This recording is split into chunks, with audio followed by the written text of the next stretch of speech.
안녕하세요. 닥터고의 3구 TV 주식 고용모입니다. 오늘 시간에는 조금 새로운 분야에 대해 말씀을 드리려고 그래요. 환자분이 와서 또 오셔 하시는 얘기예요. 무릎 통증 오는 원인이 무엇입니까? 물어봐요. 정말 연골이 없어서만 오는 겁니까? 물어보더라고요. 근데요, 무릎 통증의 원인의 가장 핵심은 염증이에요, 염증. 다른 어떤 관절보다도 무릎 관절은 좀 관절이 크잖아요. 움직임이 많고. 그만큼 중요하다 보니까 이 무릎에는 다른 어떤 관절보다도 면역에 민감한 이런 조직들이 많아요. 활액막이라고 그러는데 이 무릎 윗부분, 이 부분에 활액막이 쌓여 있고, 활액막이라는 것은 이 무릎에 있는 유난히를 공급하는 그런 역할을 해주거든요. 근데 거기에는 유난히를 공급하려면은 아마 혈관이 들어와야 되겠죠. 혈관이 있다는 것은 피가 있다는 거고, 피가 있다는 것은 우리가 면역에 싸울 수 있는 힘이 있다는 거죠. 제가 무슨 염증이 온다든지 또는 감기에 걸린다든지 열나고 그러잖아요. 그런 것들이 혈관에 어떤 이물질이 들어오면은 우리 혈관에 있는 면역세포들, T 림프하고 이런 것들이 있어요. 이런 것들이 그거 싸운단 말이에요. 그러면 어떤 것들이 염증을 일으키느냐? 무릎 모형 제가 몇 번 말씀드렸죠. 뼈가 있고, 아랫뼈가 있고, 그리고 이 뼈를 보호하는 연골이 위아래에 있고, 또 연골을 보호하는 이 물렁판이 들어있고, 또 인대도 있지만 중요한 구조가 그거거든요. 연골이 이 뼈에 붙어 있을 때는 우리 몸에서 무릎에 자기 걸 인식하는 거예요. 그래서 공격은 안 해요. 그런데 어떤 이유에서 노화에 의했든지 또는 다쳐서 운동하다가 연골이 손상되면은 연골 속에는 콜라겐이라든지 또는 이런 많은 프로테오글라이칸이라는 그런 성분들이 있어요. 연골 성분들이 있거든요. 이런 성분들이 돌아다닌단 말이에요. 이물질이. 그럼 돌아다니면은 이런 연골 성분들이 뼈에 붙어 있을 때는 무릎에 자기 걸 인식하다가 그게 손상돼서 밖으로 튀어나오면은 무릎에 돌아다니겠죠? 이것들이 내가 처음으로 당한 물질이라고 해가지고 싸운단 말이에요. 그래서 이 활약막에서 이런 물질들하고 싸워가지고 나타나는 게 바로 물이 붙는 부종이 오는 거예요. 그럼 물 찬다고 많이 하잖아요. 무릎이 아프면 물 찬다고 그러는데 단순히 물이 차는 게 아니라 그 물 속에는 염증과 싸우는 좋은 물질도 있고 또 염증을 유발하는 나쁜 물질도 있는 거예요. 이 염증을 일으키는 나쁜 물질들이 그냥 끝나는 게 아니라 만약에 그걸 놔두면은 연골을 더 손상시키는 그런 물질도 있고 또는 뼈를 손상시키는 물질도 있고 이런 물질들이 나온단 말이에요. 그래서 계속 손상이 되는 악순환이 되기 때문에 물이 자주 차거나 염증이 있으면 그 염증을 가라앉히는 이런 주사요법 같은 게 필요하다는 걸 제가 몇 번 말씀드렸죠. 오늘 말씀드리고 싶은 것은 과연 이 연골이 손상되면 왜 아플까 고민해 보셨어요? 연골은 두께가 3mm밖에 안 돼요. 연골에는 혈관이 없기 때문에 스스로 재생할 수가 없어요. 연골에는 또 뭐가 있냐면은 통증을 느끼는 신경세포가 없어요. 그런데 연골이 다르면 아픈 거예요. 왜 그럴 것 같아요? 연골에는 분명히 통증을 느끼는 이런 신경세포가 없는데 통증이 온다는 것은 연골이 아닌 다른 데서 통증을 느껴서 뇌에 전달하는 거예요. 그게 바로 3mm 밑에 아래에 있는 뼈에 있는 통증을 느끼는 거예요. 우리가 뼈가 골절되면 되게 아프지 않아요. 되게 말도 못할 아픔이고 심지어는 부르지도 않더라도 이렇게 부딪히면 아프잖아요. 그 이유는 뼈에는 통증에 민감한 신경세포가 많이 들어있는 거예요. 그래서 연골이 딱딱해야 되는데 연골이 물렁물렁해지 연골 연화증이 온다든지 연골 손상이 오면은 그 압력이 어디로 가겠어요? 연골 바로 밑에 있는 뼈로 가겠죠.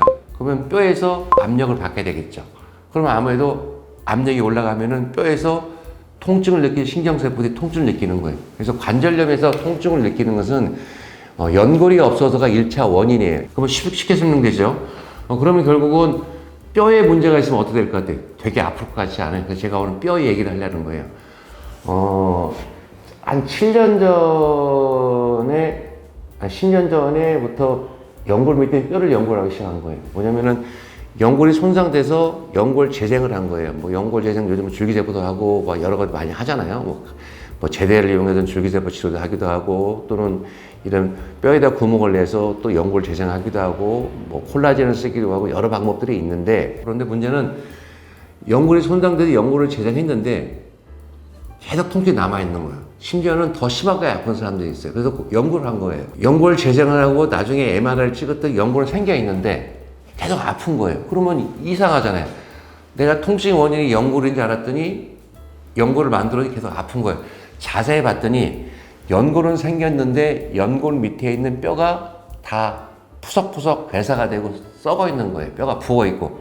그러니 힘을 못 받으니까 압력이 올라가니까 뼈에 있는 신경세포들이 자극을 받아 통증을 일으키는 거예요. 그러면서 정형외과 의사들, 특히 연골 쪽을 연구 많이 하고 관절 연구를 많이 하시는 분들이 아하, 연골만 중요한 게 아니라 연골 밑에 있는 뼈도 굉장히 중요하고 해서 개념을 갖기 시작한 거예요. 7년 전에 제가 강의를 하나 요청돼서 강의를 했는데 그때 외국 의사가 왔었어요. 그때 연골 재생에 대한 강의했는데 그 의사분이 하는 얘기가 뼈는 어떻게 할 거냐? 뼈가 중요한데 그때 저는 그때 민감했거든요. 뼈가 중요하다는 건 알기는 알지만 막 강조하는 거예요. 그러고 나서 한 2년 지났더니 그 퇴행성 관절이나 연골 손상에 의해서 뼈가 부어 있고 또는 뼈가 괴사되어 있는 거에다가 거기다 약물을 넣기 시작하더라고요. 처음 시작에 스페인 의사가 개발을 했어요. 스페인 의사가 퇴행성 관절이 있는데 연골만 문제되는 게 뼈도 문제가 된다고 해서 부어있는 뼈에다가 PRP를 주사하면서 방법을 개발하고 나서 했더니 통증이 많이 완화되는 논문이 슬슬 나오기 시작하는데 제가 5년 전에 봤을 때는 논문이 거의 없었거든요. 근데 최근에 또 논문을 이렇게 보다 보니까 그 연골이 아닌 뼈를 치료하는 논문들이 엄청나게 많이 나와 있고 굉장히 활성화되어 있다는 걸 말씀을 드리고 싶어요. 뼈에 손상이 온 것을 처음에는 왜 그럴까 해서 뼈의 손상들을 구분을 하기 시작했어요. 그래서 가장 많은 원인 중에 하나가 특히 여성분들, 한 60대 중반 여성분들이 골다공증이 많이 있잖아요. 이 뼈가 약하단 말이에요. 그래서 갑자기 뛴다든지 또는 쭈그려 앉을 때 뻑 하면서 뼈에 금이 가는 수가 있어요. 이 연골 밑에 있는 뼈가 약하니까 뼈에 골절된다 그래서 미세골절이 온다고 해서 그런 용어를 쓰기 시작했다가 근데 이 뼈가 아픈 것이 꼭 이런 60대 중반인의 골다공증 있는 여성뿐만 아니라 남자들도 온단 말이에요. 그래서 그러면서 생각한 것이 뼈의 부종, 이 연골 밑에 있는 뼈를 본매로를 골수거든, 뭐 본매로 이데마라는 부었다는 말을 쓰기도 하고, 그러면 MR 찍으면 하얗게 보이거든요. 어떤 용어들은 막 뭐 괴사, 뼈가 썩었다는 표현을 써 네크로시스라는 표현을 쓰기도 하고, 그러다가 계속 용어부터 정리를 하기 때문에 최근에 나온 용어 정리는 본매로 리전 해서 골수의 병변 이렇게 해가지고 요즘 논문들은 BMA를 많이 써요. 본매로 리전이라고 해서 거기에는 골절되는 경우도 있고 나이 드신 분들, 여성분들이 뼈가 약해서 골절되는 분도 있고 뼈가 붓는 경우도 있고 또 뼈가 괴다되는 거를 위해서 다 포함을 한 거예요. 자, 용어는 정리됐어요. 그러면 기절은 나왔잖아요. 왜 아플까 고민하잖아요. 그 이유가 뼈가 골절이 됐든 또는 부어있든 또는 뭐 어떻든 간에 이 뼈가 소실될 거 아니에요. 그러면 아무래도 뼈가 붓겠죠. 그러면 그 부분이 압력이 올라가요. 원래는 뼈에 칼슘이 있어야 되는데 칼슘이 아니라 이게 물 같은 걸 찼다면 얼마나 압력이 올라가겠어요. 압력이 올라가면은 그 뼈에 있는 신경들이 압력을 받으니 통증을 느낀다고 해서 느낀 거예요. 치료를 어떻게 하시냐 고민한 거예요. 처음 나온 것은 지금 뼈가 괴사되고 뼈가 부어 있으니까 결국은 뼈를 재생하기 위해서는 어떻게 생각했어요? 이게 상처가 나면은 피가 나야만이 상처가 아무는 것처럼 그러면 이 손상된 이 뼈에다가 인위적으로 이 드릴 같은 걸로 구멍을 내주는 거예요. 이 구멍을 쭉 내면은 그 구멍을 통해서 피가 나오겠죠. 그러면 그 피 속에 있는 좋은 인자들이 뼈를 낫게 한다는 개념을 떼서 멀티플 드릴링이라는 표현을 쓴 거예요. 이 개념은 사실은 이 무릎에 쓰기 시작하기보다는 우리 고관절에 무혈신 괴사라는 병이 있어요. 뭐 술 많이 드신 분들, 이런 분들이 잠수병들 많이 오는데 요즘 많이 없어졌죠. 그러다가 뭐 결과가 뭐 또 복잡하고 그러니까 했던 거 스페인 의사가 한 7년 전에 5년 전에 피를 뽑아가지고 그 피 속에서도 그냥 피를 넣는 게 아니라 피 속에 있는 좋은 인자들, PRP라고 말씀드렸죠. 혈소판에 있는 좋은 인자들 넣자 해가지고 뼈에 손상된 부분에다가 PRP를 주사하기 시작했던 거예요. 그랬더니 통증이 완화되고 뼈가 재생 효과가 있더라 하는 논문들이 나오기 시작했던 거예요. 근데 또 미국에서는 어떻게 했냐면은 아니 그것도 좋은데 뼈가 원래 성분이 칼슘이란 말이에요. 칼슘이니까 칼슘 성분을 넣어보자 해서 이 손상된 뼈에다가 타겟팅을 잘해서 칼슘 같은 성분들을 넣기 시작하는 그룹들이 생긴 거예요. 칼슘은 퍽퍽하고 이렇게 안 들어가니까 칼슘 말고 이 뼈를 대체하는 물질들이 있어요. 뼈를 만드는 물질들 약물을 넣자 해서 또는 뼈를 만드는 약물을 넣기 시작한 거예요. 그게 계속 발전을 했는데 여하튼 PRP를 넣든 칼슘을 넣든 뼈 대체제를 넣든 했더니 결과가 좋고 일부 뼈들이 재생이 되고 통증이 완화되다는 것을 알게 된 거예요. 이제 가끔 이제 교수님들하고 이제 같이 만나서 이게 뭐 대학 돌아가는 사정이라든지 정형외과 영역들에 대한 이런 제가 부족한 부분들을 배우려고 많이 얘기하다 보는데 제 2년 선배가 그 얘기를 하더라고요. 내가 모 대학의 과장님, 대학 정형외 과장님이신데 모 병원에서 관절 내시경 수술 받았는데 오히려 더 굉장히 아파하더라. 그래서 자기가 생각할 때는 아마 뼈에 괴사가 있는 것 같더라. 그래서 MRI를 찍었더니 정말로 뼈가 하얗게 썩어 있더라. 그래서 과거에는 뼈에 괴사가 심한 경우는 다 인공관절 했거든요. 근데 인공관절 하기엔 나이 젊으시니까 끌어가더라. 그래서 제가 그런 얘기를 했어요. 형님 요즘 논문 보니까 이런 미국 같은 경우도 뭐 칼슘이라든지 뼈 대체제 같은 거라든지 이렇게 뭐 PRP 같은 걸 쓰는 그룹들이 있는데 PRP는 우리나라는 아직 또 신효기술 문제가 있기 때문에 이런 대체제를 쓰는 경우가 있다 했더니 잠깐 좋은 생각이 있다. 그러면 아마 나도 시도해봐야겠다고 하는 경우가 있어요. 요즘 우리나라의 그 의사분들 중에서도 같은 고민을 하는 거예요. 왜 연골이 재생되고 왜 연골 재생술을 했는데 왜 아플까? 그게 뼈라는 걸 알게 된 거예요. 그래서 요즘 우리나라에서도 이 뼈에 대한 치료가 관심을 갖고 있다까지가 제가 말씀을 드릴 거고요. 제가 맛보기로 한번 사진 하나만 보여도 다음부터 연락할게요. MRI가 뭔지 아시죠? MRI는 우리 일반 사진은 엑스를 찍어서 이 뼈 모양을 보는 거고 MRI는 연골이라든지 인대라든지 연골판이라든지 무릎 같은 경우에 그다음에 뼈에 이런 부종 같은 걸 볼 수 있고 염증 여부를 확실히 알 수가 있어요. MRI 찍어봤어요. 이게 위에 뼈, 아래 뼈가 보이는 거고 그리고 이 뼈를 덮고 있는 회색 있죠? 이게 연골, 한 3mm 정도 되는 연골이 싹 싸고 있고, 밑에 연골이 있고, 밑에 뼈가 있고, 그 다음에 무릎을 이렇게 옆으로 찍었다고 보시면 돼요.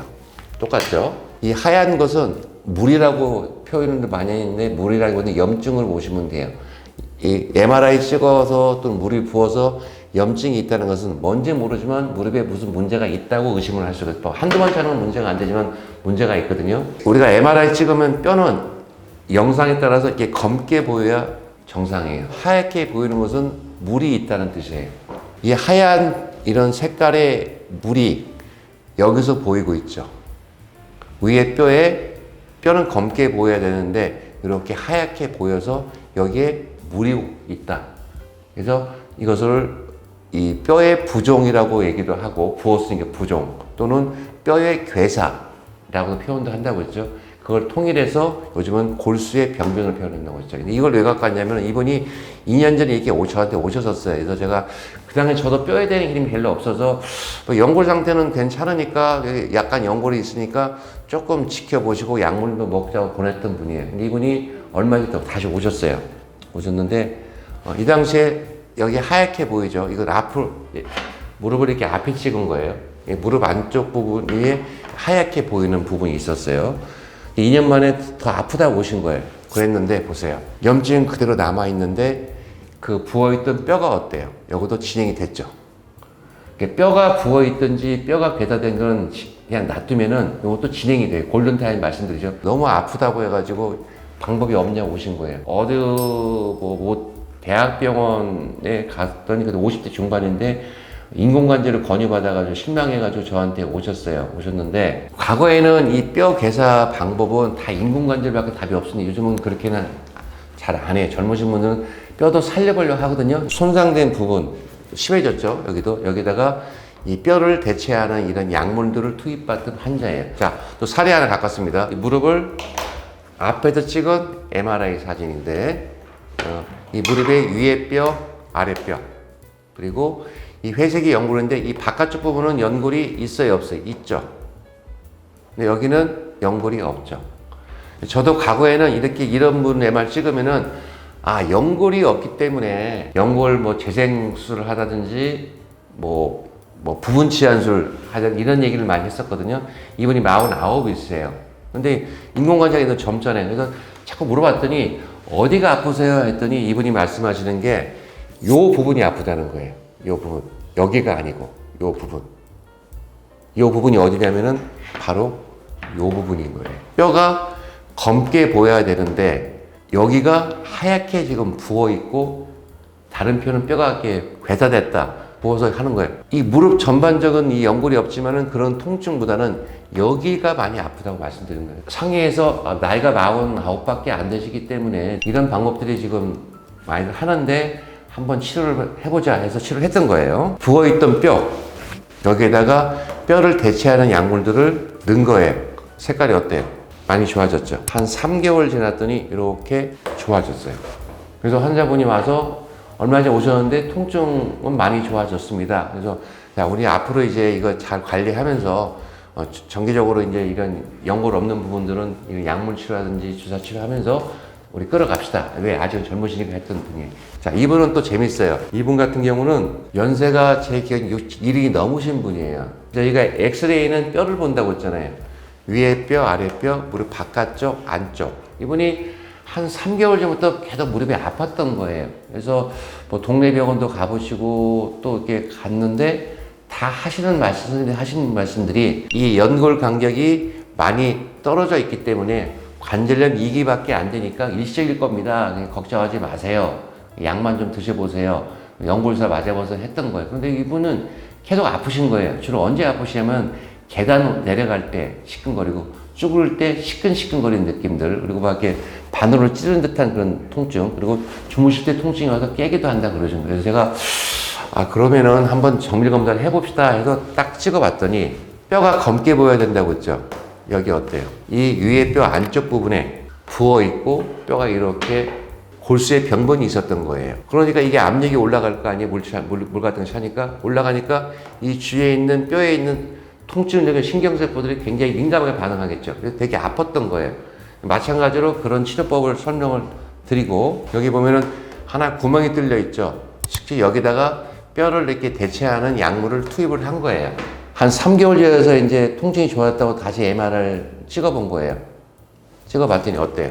없어졌죠. 하시기 전에 하얗게 부어서 통증이 있었는데 여기에다가 약을 넣고 봤더니 이렇게 없어져서 되게 만족스러워 하시고 좋아하셨다 이거예요. 그러니까 원인을 잘 찾아야 돼요. 과연 이게 내 통증의 원인이 연골 때문에 아픈 건지 아니면은 뼈의 통증이지. 자, 또 하나 볼까요? 이분 되게 심하시죠? 딱 봐도 아시겠죠? 61세예요. 뼈가 검게 보이던 이렇게 하얗게 위에 아래가 변해 있고 여기 너무 심하잖아요. 그리고 연골도 어때요? 연골도 없어요. 이런 경우는 다 100% 인공관절이에요. 그런데 문제는 요즘 오래 사시잖아요. 그래서 제가 이분을 보고 나서 말씀드린 게 뼈가 너무 괴사가 심하고 연골도 없기 때문에 인공관절을 하자 말씀드렸더니 본인 61세밖에 안 된다면 너무 억울하다. 한번 해보자 해서 치료를 받았던 거예요. 마찬가지로 이 손상된 하얀 부분에다가 여기 부분에다 이런 약물들을 집어넣은 거예요. 한 3개월 지났더니 뼈 색깔이 어때요? 심했었죠? 이게 했더니 어때요? 더 좋아질 거예요. 그런데 재밌는 건 보셔요. 여기다 우리 하나 또 배울 게 있어요. 연골은 여전히 없어요. 연골은. 제가 지금까지 연골만 없으면 다 인공관절 수술하고 이렇게만 개념을 가졌는데 이분이 통증이 되게 좋아졌어요. 제가 물어봤어요. 얼마나 좋아졌습니까? 하면 거의 통증의 뭐 70% 이상은 좋아졌습니다. 이 정도면 저는 이제 살만하고 활동할 수 있고 좋습니다. 이렇게 하시는 거예요. 그래서 이 뼈가 굉장히 중요하고 과거에 놓쳤던 이 뼈 골수 병변에 대한 연구들이 많이 진행되고 있고 또 치료 방법도 많이 나오고 있다는 것을 제가 말씀을 드릴게요. 자, 또 한번 볼까요? 어제 제가 웰레이트 보신 분이에요. 4개월 전에 무릎에 뚝 소리가 났대요. 그래가지고 되게 아파서 병원 갔더니 무릎 안쪽에 있는 연골판이 찢어졌던 거예요. 제가 나중에 이거 시간도 갖고 설명드리겠지만 연골판이 붙는 뿌리가 터지면은 연골판의 기능이 완전히 없어 이제天생 빨리 오는 거예요. 뿌리가 파열되고 했다고 해서 병원에서 관절경 수술을 받으신 분이에요. 근데 계속 붓고 아프고 목 발짓고 오신 거예요. 그래서 11월 때 수술을 받았는데 연골판 뿌리 파열에 있는 정도 뼈는 괜찮았고 연골 상태 괜찮았어요. 이렇게요. 그런데 굉장히 아프시다는 거예요. 그래서 중간에 2달 만에 또 MR을 찍어 보셨대요. 봤더니 연골이 약간 손상이 시작되는 것처럼 보여요. 근데 자세히 보니까 이 뼈가 여기 하얗게 보이죠. 뼈가 약간 부어있는 듯한. 근데 이 정도에서 조기에 치료하면 가라앉거든요. 좀 심하지 않았거든요. 그런데 더 심해지니까 저한테 오신 거예요. 오셔서 다시 한번 졸고 오시니 검사했더니 위아래가 완전히 하얗게 부어버렸죠. 그리고 이 뼈만 문제되는 게 아니라 연골도 손상이 오기 시작한 거예요. 그래서 똑같이 이제 그런 치료를 받기로 하신 분이에요. 뼈에 대한 우리가 관심을 갖고 통증이 계속적으로 지속되면은 내가 연골만 문제되는 게 아니라 뼈도 문제가 되지 않느냐는 것을 한 번쯤 고민을 해보시고 꼭 전문가하고 상담을 받아보는 게 저의 팁입니다.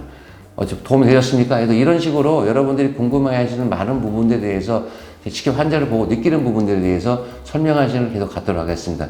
다음 시간에 또 뵙겠습니다. 감사합니다.